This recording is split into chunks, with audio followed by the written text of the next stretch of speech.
नमस्कार। जय हिंद मेरे साथियों। बीते 29 अगस्त को ओटीटी प्लेटफॉर्म नेटफ्लिक्स पर एक वेब सीरीज लॉन्च हुई। वेब सीरीज थी IC814 द कांधार हाईजैक। इसको बनाया था श्री अनुभव सिन्हा ने। अनुभव सिन्हा एक डायरेक्टर हैं जो इस फिल्म के, लेकिन जैसे ही ये वेब सीरीज शुरुआत के एक दिन तो ठीक है, लोगों ने उसको देखा, तो बाद में इसका एक क्रिटिसिज्म शुरू हुआ कि इसमें कुछ छेड़छाड़ की गई है, इसमें भारत के जो सेंटिमेंट्स हैं उन्हें हर्ट करने की कोशिश की गई है। जैसे एक सबसे बड़ा मुद्दा उठा कि इसमें जो आतंकवादियों के नाम बताए गए हैं वो हिंदू रखे गए हैं, ठीक है, हिंदू, और उनके जो असली नाम थे उनको पहचान छिपाने की कोशिश की गई है। सरकार भी हरकत में आई और सरकार ने भी देखा कि हाँ भाई कुछ ना कुछ थोड़ा बहुत गड़बड़ तो हुई है। फाइनली एक्शन लिया गया, लेकिन क्या एक्शन लिया गया, क्या गड़बड़ थी, क्या उस पर जो आपत्तियां उठी थी उनके पीछे क्या राज है, क्या वास्तव में सच्चाई थी, या वास्तव में नेटफ्लिक्स ने उन चीजों को छिपाने की कोशिश की, छिपाने की कोशिश की भी तो वो कौन सी चीजें थी जिनको नेटफ्लिक्स ने छुपाया। बहरहाल आज के हम इस सेशन में जानेंगे कांधार हाईजैक की पूरी कहानी। मेरे प्यारे साथियों, फिल्म 29 अगस्त को आई थी, आज तारीख कुछ ज़्यादा है, आज हम सितंबर के महीने में चल रहे हैं, लेकिन मैं इस बात की उम्मीद करता हूं और हमेशा कोशिश करता हूं कि एक न्यूट्रल पक्ष को जाना जाए। किसी भी चीज़ के पीछे के न्यूट्रल पक्ष को जानना चाहिए और हमें यह समझना पड़ेगा। जैसे कि कई बार घर परिवार में सब में चर्चा भी चलती है कि साहब सरकार चलाना आसान नहीं है, सरकार चलाना आसान नहीं है। देखिए, मैं यहाँ पर किसी के स्पोक्समैन की तरह बात नहीं करूंगा, लेकिन मैं एक बात आपसे जरूर कहूंगा कि बड़ा मुश्किल होता है ये कह देना कि ऐसा हो जाना चाहिए था, वैसा हो जाना चाहिए था। पर मेरे सब प्यारे साथी, जब निर्णय लेने की बारी आती है तो बहुत सारे पक्षों पर गौर फरमाना होता है, क्योंकि कई बार आप देखते हैं कि 6 से 7 लोगों का परिवार होता है, उसमें भी मुखिया जो है वो डिसीजन लेने में थोड़ा सा ऊपर नीचे कर देता है, क्योंकि समय लेता है। तो हम ये नहीं कह सकते आपने लेट डिसीजन लिया। भाई साहब, सबकी सोचनी होती है, सबका ध्यान रखना पड़ता है, तब जाके डिसीजन कोई लिया जाता है। तो क्योंकि इस बात को मैं इसलिए कह रहा हूं क्योंकि इस कांधार हाईजैक में फाइनली ये हुआ था कि कुछ आतंकवादियों को छोड़ दिया गया था, और उसी तर्ज पर कई बार नेता जनता के या कुछ विद्वान लोग ये कहते हैं कि गड़बड़ हुई, सरकार से चूक हुई। हम जानेंगे आज क्या वास्तव में गड़बड़ हुई, क्या सरकार से चूक हुई, या सरकार की मजबूरियां थी। इन सब चीज़ों को जानने के लिए हम इस सेशन में आगे बढ़ते हैं। मेरे पीछे आप कुछ इमेजेस देख रहे हैं, ये उस वेब सीरीज की इमेज है IC814। ये जो पूरी कहानी है ये आधारित है, जो देवी शरण है, कैप्टन देवी शरण, जो इस फ्लाइट IC814 के कैप्टन थे। तो इनकी एक पुस्तक है फ्लाइट इनटू फियर, इस पर आधारित ये वेब सीरीज है। क्या है पूरी कहानी, जानिए आप। मेरे प्यारे साथियों, आप इसको देखिए, ये कांधार में खड़ा इंडियन एयरलाइंस का विमान है, जहां पर आपको एक थोड़ी सी वेशभूषा जो आपको 100% याद दिलाती है कि साहब ऐसी वेशभूषा अफगानिस्तान या उस क्षेत्र में चलती है, पाकिस्तान के सटे हुए इलाके में। जी हाँ, ये मिलिटेंट्स जो इसके अंदर हैं, जो आपको कार में लदे हुए लोग दिखाई दे रहे हैं, है ना, जो हवाई जहाज की तरफ जा रहे हैं, ये हैं तालिबान के लोग। तालिबान के लोग, अब क्या आप इनको सब आतंकवादी कहोगे या इंसान, ये तो आपकी सोच पर मैं छोड़ता हूं, लेकिन ये तालिबान के लोग हैं, क्योंकि 1999 में अफगानिस्तान में तालिबान की सरकार हुआ करती थी। भारत ने भले ही उसको मान्यता नहीं दी थी, लेकिन वो सारे काम वैसे ही करती थी जैसे कोई चुनी हुई सरकार करती है या मान्यता प्राप्त सरकार करती है। तो वहां थी तालिबान की सरकार। ये इंडियन एयरलाइंस के जहाज की तरफ जा रहे हैं जो कि कांधार में खड़ा हुआ है। लेकिन कांधार पहुंचने से पहले क्या क्या हुआ, मैं कुछ बातों पर विचार करूंगा, आपसे विचार करने को कहूंगा। एक बार आप कमेंट सेक्शन में अपना न्यूट्रल पक्ष जरूर रखिएगा कि हाँ साहब चूक हुई, क्योंकि लोग कहते हैं कि चूक हो गई थी, कि भाई हम पता नहीं क्यों नहीं कर पाए। अब सोचिएगा इस चीज को कि फैसला लेना कितना आसान हो सकता था, कितना मुश्किल। मैं पूरी जानकारी आपको एक एक चीज बताने वाला हूं। सबसे पहले आप देखिए कि हुआ क्या साहब। इंडियन एयरलाइंस का एक विमान काठमांडू से चलता है। कहां से, पहले आप इस नक्शे को देखिए, नक्शे में पूरी कहानी मैं आपको बताऊंगा। काठमांडू से उड़ान भरता त्रिभुवन एयरपोर्ट से 4 बजे के आसपास, जिसमें लगभग 179 यात्री हैं और 11 चालक दल के सदस्य हैं। इसमें वो लोग भी शामिल हैं जो लोग किडनैपर्स हैं, वो भी बैठे हुए हैं फ्लाइट में। अब मैं एक एक चीज समझाऊंगा आपको। पहला प्रश्न जो आपके दिमाग में तुरंत आएगा कि साहब ये बताइए, किडनैपर्स हवाई जहाज में है कि हाँ साहब, पकड़े क्यों नहीं गए? भाई सर, ये तो सबको पता है कि उनके पास वेपन्स थे, तो वेपन्स पकड़े क्यों नहीं गए? मेरे प्यारे साथियों, माना ही जाता है कि ये लोग लाहौर से आए थे, लाहौर से काठमांडू। तो लोगों ने ये समझा कि जब ये लाहौर से आए हैं तो वहां तो चेक हुए ही होंगे, तो यहां चेक करने की क्या आवश्यकता है? जैसे मान लीजिए आप कनेक्टिंग फ्लाइट लें, ऐसी फ्लाइट्स को कनेक्टिंग फ्लाइट्स कहा जाता है। आप कहीं के लिए कनेक्टिंग फ्लाइट्स लेते हैं, तो आप एक जगह चेक हुआ, आपको चेक किया गया, आप दूसरी जगह पर जो आपको कनेक्टिंग फ्लाइट लेनी है, तो वहां के एयरपोर्ट वाले आपको लूजली ले सकते हैं, आपको चेक नहीं करेंगे कि भाई साहब ये जहां से आए हैं वहां से तो चेक किया ही गया होगा, लाहौर से आए, वाह, लाहौर से आए, समझे, वहां पर ये आर्म्स लेके कैसे अंदर एंट्री कर गए। तो इस बात से तो कोई दरकिनार ही नहीं कर सकता कि मतलब पाकिस्तान, अब इससे ज्यादा और क्या कहें, इससे डायरेक्ट बात कोई कही जा सकती है कि आपके एयरपोर्ट से चंद लोग आर्म्स लेकर एंट्री करते हैं, नेपाल पहुंचते हैं, वहां से दिल्ली जाने वाली फ्लाइट में शामिल होते हैं।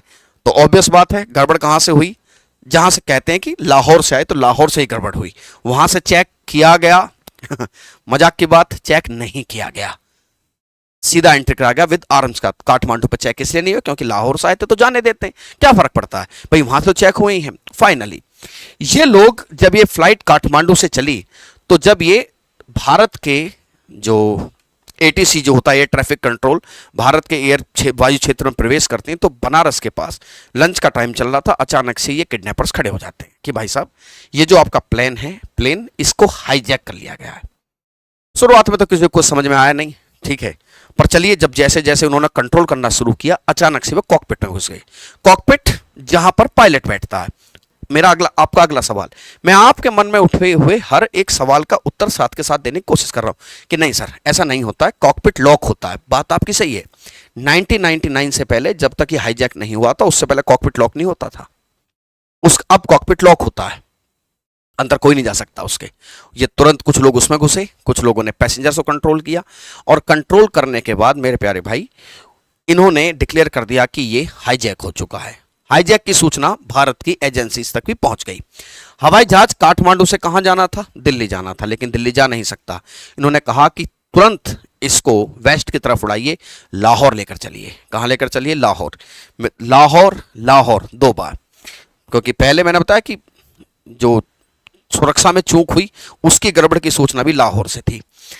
फ्लाइट को जब लाहौर की तरफ ले जाया जा रहा है तो लाहौर में जो एयर ट्रैफिक कंट्रोल है वो कहता कि भाई साहब इस जहाज को यहां मत उतारना, इस जहाज को यहां मत उतारना, क्योंकि हम नहीं चाहते कि कोई हमारे ऊपर इस बात को आरोप लगाए कि हम आतंकवादियों के पन्हेगार हैं। वाह, 900 चूहे काके बिल्ली हज को चली, ये वाली सिचुएशन है कि हम नहीं चाहते कि क्या आए कि हम पर कोई आतंकवादियों के पन्हेगार होने का आरोप लगाए। लाहौर की तरफ ये जहाज बढ़ता, वो उसको एंट्री देते नहीं है एटीसी वाले कि आप वहां पर लैंड कर जाइए। इस समय पाकिस्तान में जनरल परवेज मुशर्रफ का बोलबाला है। जनरल परवेज मुशर्रफ जिन्होंने हाल ही में इस घटना से कुछ 1999 दिसंबर 1999 की कुछ दिन पहले ही कारगिल वॉर लड़ा है और मुंह की खाई है, और पूरी दुनिया में इनकी ठीक ठाक आलोचना हो रही है कि तुम क्या करते हो। आलोचना ये तो ये इनके प्रधानमंत्री कर रहे थे कि साहब ये तुम युद्ध लड़ रहे हो क्या, कि नहीं नहीं, परवेज मुशर्रफ कह रहे कि नहीं नहीं हम युद्ध नहीं लड़ रहे, वो तो कश्मीर को आजादी चाहने वाले लोग हैं जो घुस गए हैं जबरदस्ती, हमारी सेना कुछ नहीं कर रही है। मैंने पिछले सेशन में भी बताया था कि पहली बार असीम मुनीर साहब ने यह एक्सेप्ट किया कि कारगिल में हमारे जवान मारे गए। जब तुम्हारे जवान थे ही नहीं तो मारे कहां से गए साहब, ये तो बताइए। तो इस बात को अब एक्सेप्ट कर चुके हैं कि नहीं नहीं पाकिस्तान की फौज ही कारगिल वॉर में लड़ रही थी, ये सब तो बहाना था कि भाई साहब वो कश्मीर से आए हुए लोग थे, आजाद कश्मीर की चाहत रखने वाले लोग थे। बहरहाल ये तो कारगिल वॉर की बात है, इस पर कभी बात फिर की जाएगी। इन्होंने कहा कि भाई साहब हवाई जहाज को आप लाहौर लेकर चलो। लाहौर वालों ने साफ कर दिया कि भाई साहब हमारे यहां मत उतारना, ठीक है। तेल खत्म हो रहा है, तेल क्या हो रहा है, खत्म। उन्होंने कहा कि भाई साहब इससे ज्यादा आगे नहीं जा सकता ये जहाज, इसमें फ्यूल खत्म हो रहा है। तो उन्होंने कहा कि ठीक है एक काम करो, इसको दोबारा लेकर चलो। लाहौर और अमृतसर की दूरी है केवल 50 किलोमीटर। हवाई जहाज को अमृतसर में लैंड कराया गया। सारी कहानी यहां से शुरू होती है। मेन जो चर्चाएं चलती हैं पक्ष की विपक्ष की, एजेंसीज की, कम्युनिकेशन गैप की, स्टेट गवर्नमेंट्स की, स्टेट पुलिस की, सारी कहानी अमृतसर से शुरू होती है। 7 बजे ये फ्लाइट अमृतसर में लैंड कर जाती है। इस बीच में अटल बिहारी वाजपेयी जी की सरकार थी। लगभग 4:45 के आसपास, 4:45 के आसपास इसको हाईजैक किया गया। 5:20 5:30 पर अटल जी को इस बात की सूचना दे दी गई कि साहब हमारी एक फ्लाइट हाईजैक हो चुकी है, IC-814। उन्होंने कहा कि क्या डिमांड है, कि भाई साहब डिमांड तो अभी तक कुछ नहीं आई है, लेकिन हम आपको बता दें कि फ्लाइट हाईजैक हो चुकी है। वो तुरंत एक कमेटी बनाते हैं, जो भी प्रयास हो सकते थे एजेंसीज करना शुरू कर देती हैं। एजेंसीज देखिए, मैं आपको एक चीज बताऊं, आज से लगभग 2-3 साल पहले की बात है, कश्मीर में एक ऑपरेशन चला, operation all out. All out, आतंकवादियों को ऑल आउट ही कर दिया गया। टाटा बाय बाय बोलने की मुहिम शुरू हुई। और इसमें बड़ी अच्छी बात ये निकल कर आई कि ये बात जब लोगों ने स्टेटमेंट जारी की एजेंसीज ने, तो आर्मी ने भी कहा और स्टेट पुलिस ने भी कहा कि स्टेट पुलिस, आर्मी और इंटेलिजेंस एजेंसीज के कॉम्बिनेशन से जो हो रहा है वो शानदार हो रहा है। इसीलिए आतंकवादी अब जो है बहुत ज्यादा अपनी पकड़ बना नहीं पा रहे हैं, यानी कि एक कम्युनिकेशन आपस में। यहां पर अमृतसर में कुछ ऐसी ही चूक सामने आई जब पता चला कि कुछ ना कुछ तो कम्युनिकेशन गैप है। चलिए साहब, पूरी कहानी सुनिए अमृतसर की। ये 7 बजे अमृतसर में आती है IC 814 और मिलिटेंट्स ने कहा कि इसमें आप तेल भरवाइए, ठीक है, रिफ्यूल कीजिए इसको। क्या कीजिए? रिफ्यूल। रनवे पे जहाज खड़ा हुआ है। रिफ्यूल करने के लिए सब कुछ प्लानिंग होती रही। उस समय पंजाब पुलिस के DGP साहब से कहा गया कि कोई कार्रवाई। बोले साहब, कार्रवाई करने के लिए प्रकाश सिंह बादल तो बोले, जो चीफ मिनिस्टर है वहां के, वो तो कह नहीं रहे हैं हमसे अभी तक भी कि आप जाकर कार्रवाई कीजिए। दूसरा, दिल्ली से भी कोई खबर DGP साहब को नहीं आई कि साहब अमृतसर में आपका जो खड़ा हवाई जहाज है, या आपको हम बता दें कि फ्लाइट हाईजैक हो चुकी है, इसे क्या कहेंगे आप? यह है कम्युनिकेशन गैप। इसी की कीमत भविष्य में चुकानी पड़ी। अच्छा, क्या होता या न क्या ना होता, यह तो भविष्य के गर्त का प्रश्न है, लेकिन पहली गड़बड़ जो समझ में आती है वो ये है कि साहब आपस में तालमेल नहीं है। DGP साहब को पता नहीं है, पंजाब पुलिस पे ऑर्डर नहीं है, प्रकाश सिंह बादल खुद ऑर्डर नहीं दे रहे हैं, और दिल्ली की सरकारें भी ऑर्डर नहीं दे रही हैं। अब आपके दिमाग में एक प्रश्न कि साहब national security guards, where are national security guards, जिनको इसी परिस्थिति के लिए ट्रेंड किया जाता है। मेरे भाई, नेशनल सिक्योरिटी गार्ड्स के बारे में कहा जाता है कि अब तमाम तरह की थ्योरी आती हैं। मैं इसमें किसमें आपको सच बोलूं, किसको झूठ बोलूं, लेकिन यह भी बोलते हैं कि नेशनल सिक्योरिटी गार्ड्स जब आ रहे थे तो वो ट्रैफिक जाम में फंस गए। किसमें फंस गए? ट्रैफिक जाम में फंसे। कुल मिलाकर बात यह है कि 7 बजे ये खड़ा रहा रिफ्यूलिंग के लिए। रिफ्यूलिंग के लिए जब बहुत ज्यादा दबाव बनता रहा, कहते हैं कि इन्होंने इसी बीच एक यात्री रूपन कात्याल, क्योंकि जब सुन नहीं रहे थे तो इनको एक ही चीज नजर आई कि इनको भय पैदा करो। भय पैदा करने के लिए एक जोड़ा था, उस पर हमला भी किया गया। एक सिख यात्री थे, उन पर भी हमला कर दिया। तो फ्लाइट जो कैप्टन साहब थे उन्होंने कहा कि साहब इसमें रिफ्यूल कीजिए आप। तो रिफ्यूल करने के लिए एक टैंकर को डिसाइड किया गया कि जाओ हवाई जहाज में तेल भर कर आओ। पूरी बात ध्यान से समझना। हवाई जहाज में तेल भरने वाला जो वो था ड्राइवर, वो बहुत तेजी से टैंकर चला रहा है, बहुत तेजी से चल रहा है वो। उन्होंने कहा कि भैया आराम आराम से जाओ ताकि हमें सोचने का कुछ समय मिल जाए। पता नहीं उस बंदे ने क्या सुना क्या नहीं सुना। आतंकवादी रनवे पर खड़े हुए सारी चीज देख रहे हैं कि एक टैंकर हमारी तरफ आ रहा है, लेकिन ये जो टैंकर आ रहा है ये आते आते यार अचानक से धीरे धीरे कैसे हो गया। धीरे छोड़ो, वो रुक गया। उनको लग गया कि साहब कुछ गड़बड़ है। उन्होंने कहा कि आप फ्लाइट उड़ाइए, यहां से लेके चलो। दूसरी बात ये भी थी कि कैप्टन साहब ने कहा कि साहब जब इसमें रिफ्यूल होगी ना, इंजन बंद करना पड़ेगा रिफ्यूलिंग के लिए। कि नहीं, इंजन बंद नहीं होगा हवाई जहाज का। पर भैया बिना इंजन बंद कर रिफ्यूल कैसे होगा? 2 कंडीशन, एक तो वो इंजन बंद करने के लिए इनकार कर देते हैं कि भैया मिलिटेंट्स की भाई साहब हम इसको बंद नहीं करने देंगे। दूसरी बात यह है कि ये जो टैंकर आ रहा था ये आते आते कैसे रुक गया, कि इसको उड़ाइए यहां से। इस हवाई जहाज को नहीं अमृतसर से उड़ाया गया लगभग 7:50 के आसपास। जस्ट 5 मिनट बाद NSG पहुंची। यहां पर जो कहानी है 7 से 7:50 के आसपास की जो 50 मिनट की स्टोरी है, इस स्टोरी में ही सही मायने में चीजें कटघरे में आकर खड़ी हो जाती हैं कि 50 मिनट में ना तो राज्य सरकार ने, ना राज्य पुलिस ने, ना NSG ने, ना केंद्र सरकार ने, ना केंद्र सरकार की मशीनरी ने कुछ भी नहीं किया। मैंने आपको बता दिया कि इंफॉर्मेशन अलग अलग लोगों को अलग अलग समय पे पहुंच रही है। कौन वो लोग? जो एक जिम्मेदार व्यक्ति हैं। इस देश के प्रशासन की सुरक्षा के जिम्मेदार लोगों को भी इंफॉर्मेशन एक एग्जैक्ट टाइम पर पहुंची ही नहीं। तो ऑब्वियस बात है, ये आप कहोगे सर ये थोड़ा सा कम्युनिकेशन गैप, थोड़ा सा क्या है, तो फिर बाद में ब्लेंडर हो गया। ये ब्लेंडर मिस्टेक थी कि ये एक बड़ा कम्युनिकेशन गैप हो गया। इसमें तो बात क्लियर हो ही नहीं पाई, ना DGP को पता है। मैंने कहा ना अटल बिहारी वाजपेयी जी को 5:20 में इंफॉर्मेशन मिली है। बहरहाल किसकी गलती थी, क्या गलती थी, थोड़ा सा आप इसको अंदाजा लगाइएगा। अच्छा, एक चीज और यहां पर ध्यान रखना, ये तो एक नेगेटिव बात हुई कि साहब गलती है। पॉजिटिव बात सोचिए, देखिए सरकारें इस चीज को भी लेकर परेशान थे कि if we do any action, अगर हम कोई मिलिट्री एक्शन करते हैं तो कैजुअलिटीज तो होंगी, कैजुअलिटीज तो होंगी। ये आप भी सोचिए, डन थी बात, क्योंकि अंदर जो लोग हैं, जो मिलिटेंट अंदर हैं, उनके पास वेपन है भाई। ऑब्वियस बात है वो अपने आप को नुकसान पहुंचता देख वो कितना नुकसान अंदर पैसेंजर्स का कर सकते थे, इस बात का कोई अंदाजा नहीं था। जबकि लोग ये भी कहते हैं कि उनके पास ऐसी प्लानिंग थी कि इन केस ऑफ इमरजेंसी उनको ऐसा लगे कि गड़बड़ हो रही है तो हमसे ब्लास्ट भी कर देंगे फ्लाइट में। तो इस बात को शायद इसी बात को लेकर सोच विचार में उठा पटक में 50 मिनट गुजर गए और वहां पर अमृतसर में कुछ भी नहीं हुआ, ना हवाई जहाज में तेल गिरा गया। हवाई जहाज में तेल भी नहीं गिरा गया, हवाई जहाज वहां से फिर उड़ता है। लाहौर से वापस आया था 8 बजे के आसपास के तुरंत, क्योंकि 50 मिनट की किलोमीटर की दूरी है, तो अमृतसर से लाहौर की तरफ चला। 8 बजे के लमसम 8:04, 8:05 या 8:01 के आसपास ये समय है। 8:01 लाहौर। लाहौर में लैंडिंग कराने के लिए कहा जाता है कि लैंडिंग कराइए आप, जो होगा देखा जाएगा। लाहौर एटीसी परमिशन नहीं देता और अपने रनवे की सारी लाइटें बंद कर देता है। हवाई जहाज से जिन लोगों ने यात्रा की होगी वो जानते होंगे कि जो हवाई जहाज आता है वो लाइट देखकर ही रात में उतरता है ना। कभी अगर आपने की हो यात्रा तो आपको जानकारी होगी। लाइटें बंद कर दी गई। अब मजबूरी में एक दबाव है कि भाई साहब इसको लैंड कराइए यहां पर। फाइनली उनको एक कुछ लाइटें दिखाई देती हैं, लेकिन कैप्टन देवी शरण को थोड़ी देर बाद पता चलता है कि जहां वो लैंड कराने जा रहे हैं एक्चुअल वो एक हाईवे है। अरे गड़बड़ हो गई। वो लाहौर एटीसी को फिर मैसेज भेजते हैं कि साहब या तो उतरवाइए वरना मैं क्रैश लैंड करने जा रहा हूं। क्रैश लैंड मतलब लैंड तो मैं करूंगा ही करूंगा, अभी बचे तो ठीक ना बचे तो ठीक। ऐसी हालात में लाहौर एटीसी परमिशन दे देता है।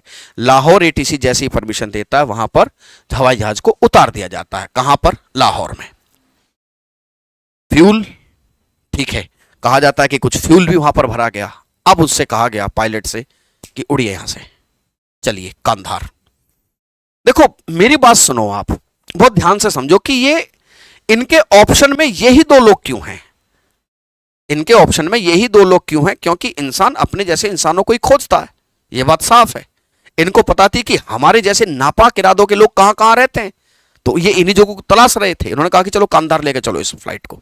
कांधार पहुंचे, तालिबान का शासन है। मुल्ला उमर आप जानते होंगे, एक आंख खराब है लेकिन बड़ा खतरनाक किस्म का, तो मारा गया। तो कांधार के लिए जब ये चलते हैं तो कांधार वाले कहते हैं कि साहब इस हवाई जहाज को यहां मत लेके आना। क्यों? क्योंकि उतारोगे कैसे, कि मतलब कि हमारे यहां रात में उतारने की सुविधा ही नहीं है। कह रहे लाहौर में भी तो नहीं थी। कहते लाहौर में लाइट थी, उन्होंने लाइट बंद कर दी थी, हमारे पास कोई सिस्टम ही नहीं है। अब मजबूरी होगी, ऑब्वियस बात है, वहां उतरेगा तो क्रैश लैंड करेगा। इस जहाज को दुबई की तरफ मोड़ा गया कि अब इसे दुबई की तरफ लेके चलो। समझिए, लाहौर से कहां जाना चाहते थे? कांधार, लेकिन कहां पहुंचे? दुबई की तरफ। मैंने कहा ना कि इसी समय ये दो यात्रियों पर हमला भी कर देते हैं। एक शख्स थे रुपन कात्यान, जिनकी बेचारे हनीमून से वो आ रहे थे और उन पर बड़ी जबरदस्त उन्होंने हमला किया। इनको खींच के ले जाया गया वहां से और बाद में इनकी बहुत ज़्यादा खून रिसने से इनकी डेथ हो गई। भगवान इनकी आत्मा को शांति दे। ये तो एक प्रकार से मतलब भय पैदा करने के लिए। एक और थे सिंह करके थे, उनको भी उन्होंने हमला किया इन लोगों ने। अब गड़बड़ हो गई थी, पत्नी को पता ही नहीं है। पत्नी से कहा, पत्नी ने पूछा कि ये बताइए, क्योंकि इनके जो कोड नेम जो नेटफ्लिक्स पे दिखाए गए हैं, फिलहाल उनके कोड नेम है डॉक्टर, बर्गर, चीफ, भोला और शंकर। ये जो अर्चना है ये बाद में बताती हैं कि जो बर्गर नाम का शख्स था इन आतंकवादियों में, वो कहता था कि मुझे अपने भाई जैसा समझो, तुम्हारे पति सेफ हैं। लेकिन पति सेफ थे नहीं, उनको खींच के ले जाया गया, बाद में उनकी डेथ हो जाती है। अब ये जहाज लाहौर से, चूंकि कांधार तो जाना नहीं, यहां से दुबई पहुंचा। दुबई के एयरबेस पर, यूएई के एयरबेस पर पहुंच जाता है लगभग 1:30 बजे के आसपास। वहां पर यह बात तय हुई, क्योंकि दुबई और यूएई भी अपने आप एक बड़ी ताकत रखते हैं इस्लामिक उसमें, तो ये सही बात है कि इस बात इनसे भी पंगा नहीं ले सकते थे। बहरहाल बात ये निकल कर गई, साहब कुछ यात्रियों को छोड़िए आप यहां से। लगभग 20-25 मतलब 25-30 के आसपास यात्री यहाँ से रिलीज किए गए। रुपन कात्याल का शव भी वहाँ से उतारा गया। पत्नी को अभी तक नहीं पता है कि भाई उनके पति के साथ क्या हुआ है। वहाँ से एक स्पेशल जहाज जो है इनको वापस ले आता है। यहाँ ध्यान देने वाली बात यह है कि अभी तक आतंकवादियों ने किसी भी डिमांड को नहीं बताया कि उनकी डिमांड क्या है। ठीक है भाई, अभी सरकार का, जैसे आप कई बार फिल्म देखते होंगे कि किडनैपर्स का फोन आया, कोई डिमांड आई क्या? नहीं, अभी डिमांड नहीं है। अभी तो ये हवाई जहाज को लेकर घूम रहे हैं, पता नहीं कहां जाके ये रुकेंगे। ठीक है, दुबई वालों ने कहा कि ठीक है भाई तुम अब इसको लेके यहां से निकलो। ठीक है, ये सब ठीक है, क्योंकि दुबई उस समय अमेरिका का दोस्त है और आज की विदेश नीति अलग है भारत की। उस समय भारत की विदेश, देखो कई बार लोग मुझसे बोल देते हैं कि आप तो गुरुजी एक पक्ष की बात कर रहे हो, तो भाई तुम कंपेयर करके देखो ना यार, तुम्हें पता चलेगा कि आज कितना बोलबाला है। अभी आज बोलबाला बहुत ज्यादा विदेश में, कोई करके दिखाए आज, धुआं निकाल देंगे। कोई करके देखे आज, नहीं समझ में आई। चाहे वो करना पड़े जो रूस ने चैतन्य में किया था, अभी झुकने वाला प्रश्न नहीं पैदा होता। ये नया इंडिया, ये घर में घुसेगा भी और मारेगा भी, ठीक है साहब। तो अभी कोई करके दिखाए। और हमने जितने भी हमारे खिलाफ थे, लोग ये बोलते हैं कि इंडिया ने सबको टाटा बाय बाय बुलवा दिया। ठीक है, हमने करवाया नहीं करवाया, पर तुम मान रहे हो ना, बहुत अच्छी बात है बेटा, मान कर रखो इस चीज को, है ना। ये नया इंडिया ये बर्दाश्त करने वाला नहीं है। फाइनली दुबई में कुछ यात्री छोड़े गए और वहां से जो इनका प्यारा स्थान था कांधार, इन्होंने वहां के लिए फ्लाइट ली और सुबह 8:30 बजे ये जहाज कांधार पहुंच गया। ये वो जो तस्वीरें मैं आपको दिखा रहा था, ये कांधार की ही हैं। किसकी हैं? कांधार की। यहां पर अच्छा कौन थे हाईजैकर्स? ये थे hijackers of IC-814, Ibrahim Athar इधर से, सनी गाजी, इब्राहिम अथर, सनी काजी, सैयद सईद, मिस्त्री जहूर, शकीर, लेफ्ट टू राइट, ये सारे मिलिटेंट्स जो थे, इन्हीं के कोड वर्ड थे जो नेटफ्लिक्स में दिखाए गए हैं। चीफ, डॉक्टर, भोला, शंकर, बर्गर। समस्या यह है कि ये नाम तो दिखा दिए, अरे भैया ओरिजिनल नाम कौन दिखाएगा इनके? आने वाले समय में क्या होगा? लोग तो ये मानेंगे ना कि भोला, शंकर, इस नाम के लोग भी आतंकवादी हो सकते हैं। क्यों आपने ये असली नाम क्यों नहीं दिखाए? उनको मोनिका शेरगिल है, मोनिका शेरगिल ही है शायद, उनको बुलाया गया जो नेटफ्लिक्स कंटेंट हेड है कि थोड़ा तमीज सीखिए साहब, क्या आपने रिलीज किया है? तो तोड़ मरोड़ने की जरूरत नहीं थी, वास्तविकता दिखाइए। सिनेमा और साहित्य, मैं दोनों को ही समाज का आईना मानता हूं। फिल्में देख के लोग सीखते हैं, साउथ में चले जाओ, जो लोग जो हीरो होते थे, जो जमींदारों से मुक्ति दिलवाते थे, भाई साहब उनके बारे में एक आ गया कि जनता यही मानती थी उन्हें कि ये तो हमारे समाज के हीरो हैं। और हीरो की कितनी जो सिनेमा होती है, वहां लोग क्या समझते हैं, दिल में बैठ जाती है सिनेमा। मैं तो कहता हूं कि आधे लोगों को तो सिनेमा देख के डेवलप पर्सन डिसऑर्डर आ जाता है। अभी कोई फिल्म देखे जिसमें एक आईपीएस ने ताबड़तोड़ काम किया, तो अब हमारे जैसे उम्र के लड़के आईपीएस की तरह बिहेव करना शुरू कर देते हैं। सिनेमा आईना है समाज का, तुम ये कैसे गड़बड़ कर सकते हो सिन्हा साहब? चलिए, उसको तो लेकर सरकार चालाक है। सरकार ने कहा कि इधर आओ जरा, तुमको कुछ बताना पड़ेगा हमें कि कैसे नेटफ्लिक्स पे आप इसे रिलीज किया है। हालांकि उन्होंने अब ऑफिशियली बहुत सारी बातों को एक्सेप्ट किया है, लेकिन चालाक इतने हैं कि जब हमने इन पे दबाव बनाया कि भाई साहब इन लोगों के नाम असली बताइए, अमेरिका में भी रिलीज हुई है ये IC-814, डिस्क्लेमर जो दे दिया जाता है उसमें नाम बताए गए कि भाई साहब ये ओरिजिनल नाम है। अमेरिका में नहीं लागू की इन्होंने ये बात, ये पता चल गई लोगों की। अमेरिका में जो लोग देख रहे हैं वो अभी भी चीफ, बर्गर, भोला, शंकर, डॉक्टर, इन्हीं नाम से दिखा रहे हैं नेटफ्लिक्स वाले। चलिए, उसको लेकर भी आगे कहानी बढ़ेगी। फाइनली बात ये रही कि ये लोग थे जिन्होंने हाईजैक किया। अभी फ्लाइट कहां पहुंच चुकी है? फ्लाइट पहुंच चुकी है कांधार। यहां से हुआ मेन खेल शुरू। Now Taliban is directly involve कि मैं हमारे देश में आ गया है, मैं मीडिएटरशिप करूंगा। कि करिए साहब, मीडिएटरशिप तो करनी पड़ेगी। इधर भारत में हलचल हो रही है। अब यहां की कहानी सुनिए, फिर मैं वहां की कहानी पर ले जाऊंगा।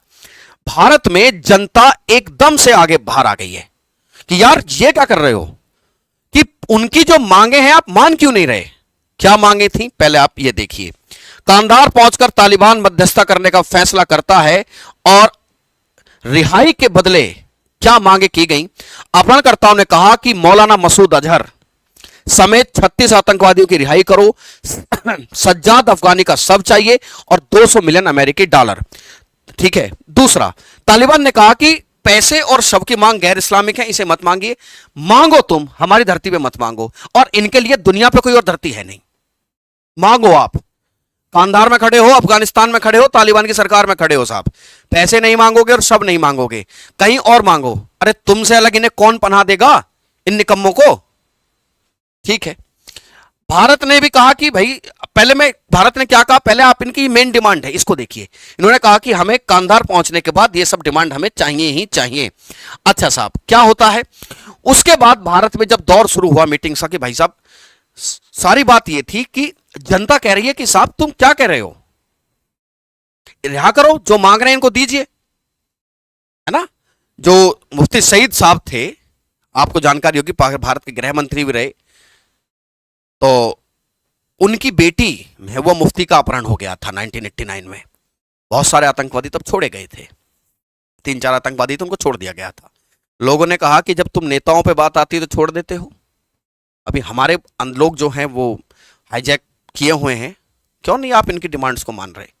देखिए यहां पर एक मेन चीज है सोचने की जरूरत कि यार ठीक है, समय तो लगता है भाई, आप भी कभी जब सरकार से जुड़ेंगे, क्योंकि सरकार के नुमाइंदे भी आप बनेंगे, या जो लोग देख रहे हैं वो भी कभी या सरकार से जुड़े हुए लोग हैं, तो वो जरूर बताएंगे कि हाँ फैसला लेना ठीक है लेकिन इतना आसान भी नहीं है। अब सरकार फंस चुकी है, सरकार क्या करे, क्रिटिसिज्म भी झेलना पड़ रहा है ना। अमृतसर को लेकर लोग कहने लगे कि यहाँ खड़ा था, यहाँ पर क्यों नहीं तुमने कोई मिलिट्री एक्शन या पुलिस एक्शन लिया, यहीं पर छुटा लेते, ऐसे कैसे ले जाते।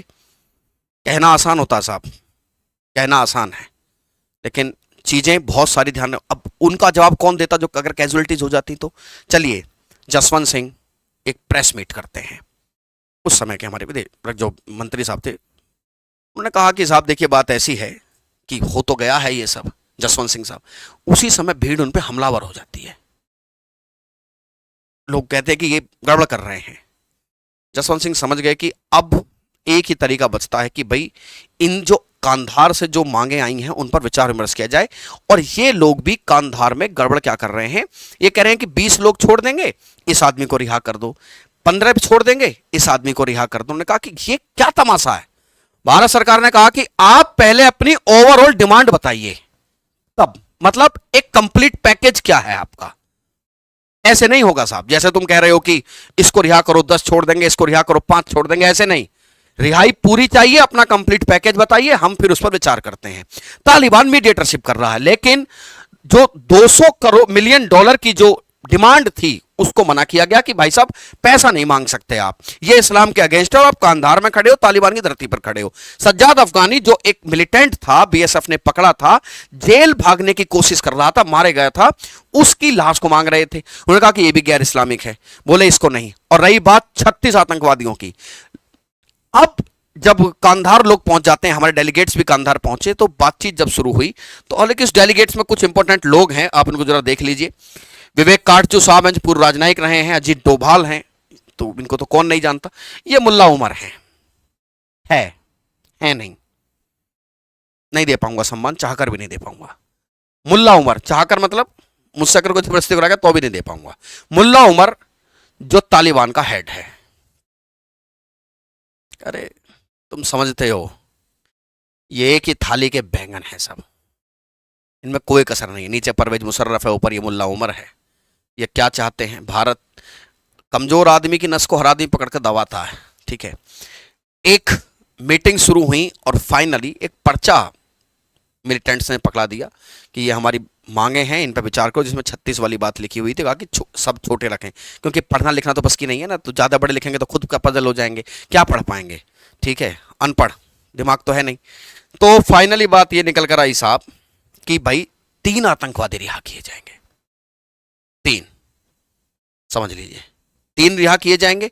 $200 मिलियन नहीं मिलेंगे, जो अफगानी है इसका शव नहीं मिलेगा। वो तालिबान ने भी कह दिया कि ये नॉन इस्लामिक बात है। चलिए साहब, बहरहाल बहुत लाख लुबड़ के बाद 3 आतंकवादियों को रिहा किया गया, ठीक है। और खुद जसवंत सिंह जो हैं, जसवंत सिंह इनको तीनों आतंकवादियों को लेकर पहुंचे। ये 3 आतंकवादी जो रिहा हुए, मौलाना मसूद अजहर, कौन था बताऊंगा इसके कारनामे, ठीक है, मुश्ताक अहमद जरगर, शेख अहमद उमर सईद, ये तीनों आतंकवादी जो बंद थे। हालांकि मैं आपको बता दूं, जम्मू कश्मीर की सरकार मना कर रही थी कि इनको रिहा मत करो, लेकिन बात यह है कि इधर कुआं इधर खाई।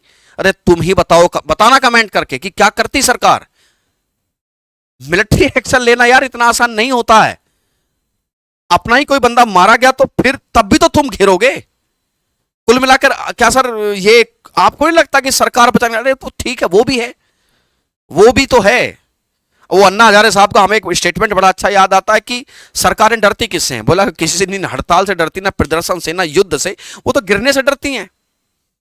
तो यहां एक पॉलिटिकल स्टंट भी है, लेकिन दूसरा पहलू ये भी है कि डर सच्चा भी है। हमारे कहते हैं कि अरे डर है तो क्या है, डर सच्चा भी तो है कि मान लो कुछ कैजुअलिटीज होगी तो कौन जवाब देगा। चलिए साहब, इन तीनों लोगों को रिहा किया गया। 31 दिसंबर को वहां से एक फ्लाइट से सारे पैसेंजर्स वापस आए। उस बीच जो उन्होंने झेला 25 से लेकर 31 तक 6 दिन, टॉयलेट ब्लॉक, खाना बंद, बदबू, ठीक है। हालांकि चलो कांधार में इतनी गर्मी तो नहीं होती, और सोचो ना 6 दिन तक बैठे बैठे, उसमें बच्चे भी हैं, उसमें बूढ़े भी हैं। हालांकि बाद में कुछ इंटरव्यूज जारी हुए और इंटरव्यूज में बताया कि एक जो बर्गर नाम का था वो जोक सुनाता था, वो हंसाता था। अरे बड़ी अच्छी बात लगी है ये। मतलब इसके लिए कोई मुझे कहानी, मतलब लोगों की भी तो याद नहीं आ रही मुझे कि पीटते रहो और पानी पिलाते रहो। तो क्या ये खास, लोगों ने कहा कि वो हंसी मजाक कर रहा था, है ना, पर ये कौन सा तरीका था, ये कौन इनको ऐसी परमिशन देता है, विच रिलीजन, है ना, विच टेक्स्ट, है ना, और मतलब कौन सा इनका गुरु है जो इन सब चीजों की आजादी देता है। चलिए, यहां पर बात हुई कि इस्लामिक है कि नॉन इस्लामिक है, क्या तुम जानो साहब, ठीक है। निहायत ही दुष्ट, मैं तुम्हारे लिए क्या शब्द का इस्तेमाल करूं, बहरहाल छोड़िए। इन तीनों लोगों को रिहा किया जाता है। 3 लोग रिहा हुए 31 दिसंबर को। वह जो यात्री हैं वो वापस आए। जसवंत सिंह साथ में गए थे तो वही उनको लेकर भी आए, ताकि इसलिए कि अगर मान लो वहां कोई गड़बड़ होती है, कोई डिसीजन वहां लेना पड़े तो डिसीजन लिया जा सके। 1 तारीख को जहाज भी वापस आ गया। अब सवाल ये है, ये तो आप निर्णय कीजिएगा कि चूक हुई कहां। मैं इंतजार करूंगा आपके कमेंट सेक्शन में। मैं एक एकदम फेयर बात बताइएगा कि चूक हुई कहां, है ना। कुछ लोग, मैं कई बार देखता हूं तो लोग ये भी कहते हैं कि अरे क्या जरूरत पड़ती है, वहीं गोली मार देते, क्या जरूरत पड़ती है कि हवाई जहाज में, क्योंकि उस समय कैसी कोई व्यवस्था थी कि एसी जो चलता है खड़े हुए हवाई जहाज का, वो एक पाइपलाइन जो है वो एयरपोर्ट से ही जाती है, कि उसमें एक बेहोश करने वाली गैस डाल देते तो ये सब हो जाता। क्या बोले, ये एक 2003 का वर्ल्ड कप था, उसमें एक एडवर्टाइजमेंट आया कि भाई ये इंडिया है, यहाँ सलाह बहुत मिलती है बाहर बैठ के। अभी सचिन कह रहे यार इस तरफ मार देता तो छक्का चला जाता, तो वहां बैठ के सलाह देना और एक कूटनीतिक फैसले करने में थोड़ा अंतर होता है। जरूर बताइएगा इस बारे में आप क्या सोचते हैं, मैं आपके इस कमेंट का इंतजार करूंगा, ठीक है। क्या लगता है आपको कि फैसला लेने में अधिकारियों की लापरवाही आड़े आई, कम्युनिकेशन गैप आड़े आया, या नैतिकता आगे आगे कि नहीं यार नहीं कर सकते, हमारे सिविलियंस हैं यार, वो उनकी डेथ हो सकती है। कुल मिलाकर बात यह है कि इन लोगों को रिहा कर दिया। रिहा हुए 3 आतंकवादी ये हैं। क्या किया, कितने भारी ये पड़े हम पर, अब तुम फिर से एनालाइज करना। मैं एक चीज अपने मुंह से नहीं बोलना चाहूंगा यार, ठीक है। अब वही है कि अगर मुंह में उंगली डाल के बुलवाओगे तो बोल भी दूंगा, लेकिन जनरली बोलूंगा नहीं। आप अंदाजा लगाना कि क्या फैसला, कहां कितना गड़बड़ रहा। सब देखिए, कायदे में देखा जाए तो कश्मीर के कुछ नेता जो हैं पाकिस्तान के समर्थक माने जाते हैं, पाकिस्तान से दोस्ताना संबंध की दुहाई देते हैं, लेकिन वो भी कहते थे कि साहब ये छोड़ना बड़ा महंगा पड़ेगा। कितना महंगा पड़ा भारत को, जरा एक बार देखिए। ये जो शख्स है मौलाना मसूद अजहर, जैसे मोहम्मद एक ऐसा आतंकवादी संगठन जो आप जानते हैं ना, द सुसाइड बॉम्बर्स, है ना, सुसाइड अटैकर्स, इसका कॉन्सेप्ट लाने वाला यही शख्स है, जैसे मोहम्मद, है ना, सबको पता है। इसने क्या किया, संसद पर हमला किया, मुंबई पर हमला किया, पठानकोट, पुलवामा का मास्टरमाइंड ये मौलाना मसूद अजहर ही है। जन, धन, आत्मा झंझोर और प्रतिष्ठा सबका नुकसान किया इसने। मौलाना मसूद अजहर संसद में, पठानकोट एयरबेस पर, पुलवामा में, इन सभी हमलों का यही मास्टरमाइंड था। कहां है आप सब जानते हो, वहां जहां इसको होना चाहिए। उसके बाद मुश्ताक जरगर, अनंतनाग में जो 2009 में हमला हुआ, कश्मीर ग्रेनेड अटैक का यही मास्टरमाइंड था। Umar Sheikh, Wall Street Journal के पत्रकार डैनियल पर्ल को गला रेतकर 2002 में मारने वाला यही शख्स है, डैनियल पर्ल। मेरे प्यारे साथियों, इस घटना के आज तक भी पक्ष और विपक्ष में तकरार होती रहती है। मैंने बताया कि बहुत सारे लोगों ने बहुत सारी बातें बाद में बताई कि उस दिन ये हुआ था। अच्छा, एक बड़ा इंटरेस्टिंग फैक्ट ये है कि $200 मिलियन मांग रहे थे। बताया जाता है कि IC-814 की इकोनॉमिक क्लास में एक ऐसा शख्स जो है उस समय मैं नाम नहीं बताऊंगा, एक ऐसा शख्स यात्रा कर रहा था जिसका पूरे वर्ल्ड की जो पैसे छपते हैं ना, उस प्रिंटिंग प्रेस पर लगभग उसका बिजनेस उसी से रिलेटेड था। वो चाहता तो 1 मिनट में $200 मिलियन का चेक साइन करके देता कि जाइए 200 छोड़िए 400 ले जाइए, सबको रिहा कीजिए। वो कर सकता था, लेकिन इन लोगों को तो पता ही नहीं था ना कि वहां कौन है। लोग ये भी कहते हैं कि इस IC-814 में एक रॉ स्टेशन हेड भी थे जो काठमांडू में पोस्टेड थे और उन्हें इसी बात के लिए लगाया गया था। उन्हें नहीं पता चला कि इतनी बड़ी साजिश हो रही है। क्यों नहीं पता चला वो तो खैर हमारे चर्चा का विषय है नहीं। बहरहाल एक चीज बड़ी वायरल हुई उस समय, रॉ के चीफ रहे AS दुल्लत साहब का स्टेटमेंट कि हमसे चूक हुई। आपसे आपका बयान मायने रखता है, आपके बयान विवेचना योग्य है, आपके बयान पर विचार किया जा सकता है, लेकिन साहब आपका विचार तब विवेचना योग्य है जब हमें ऐसा लगे कि आपने एक न्यूट्रल पक्ष में दिया है। भारत जोड़ो यात्रा में ये तुरंत शामिल थे, राहुल गांधी जी से नजदीकियां जग जाहिर हैं, तो फिर आपने अपने जो बयान आपने दिया उस पर क्वेश्चन मार्क लगा दिया आपने कि ये कहीं राजनीति से प्रेरित तो नहीं है या कुछ ऐसा तो नहीं है। बहरहाल दुल्ला साहब आप कह रहे होंगे तो ठीक ही होगा, लेकिन चूक कहाँ हुई है, किस चूक की बात कर रहे हैं? सबसे बड़ी चूक जो कटघरे में आती है वो अमृतसर की आती है कि वहां जो 50 मिनट जाया हुए उसका खामियाजा बहुत ज्यादा भुगतना पड़ा। बहरहाल क्या खामियाजा भुगतना पड़ा, क्या उस समय रणनीतिक भूलें हुई, क्या रणनीतिक चूक हुई, इस चीज को सोचिए। देखिए मैं आपसे एक उम्मीद करूंगा कमेंट सेक्शन में आप ये जरूर बताना, एकदम न्यूट्रल पक्ष पे होकर बताना कि 1 मिनट के लिए मैं चाहूंगा कि मेरे प्यारे भाई और मेरे प्यारे बहन वो 1 मिनट के लिए चूंकि सरकारी मशीनरी का भविष्य में हिस्सा बनेंगे, वो विचार करें कि क्या वास्तव में चूक हुई या सरकार गिरने से डर गई थी या सरकार किसी अनहोनी से डर रही थी और इसका क्या विकल्प हो सकता था। जाने आपके विचार, क्योंकि कई बार अगर आपसे कहीं पूछ लेता तो आपसे ये पूछ सकता है कि ये बताइए आपके विचार से क्या होना चाहिए था। उम्मीद करता हूं मैंने इस सेशन में जो आपको जानकारी दी वो आपको एकदम रुचिकर लगी होगी। मैं कल फिर मुलाकात करूंगा आपसे एक नए सेशन के साथ। तब तक के लिए धन्यवाद। जय हिंद, जय भारत।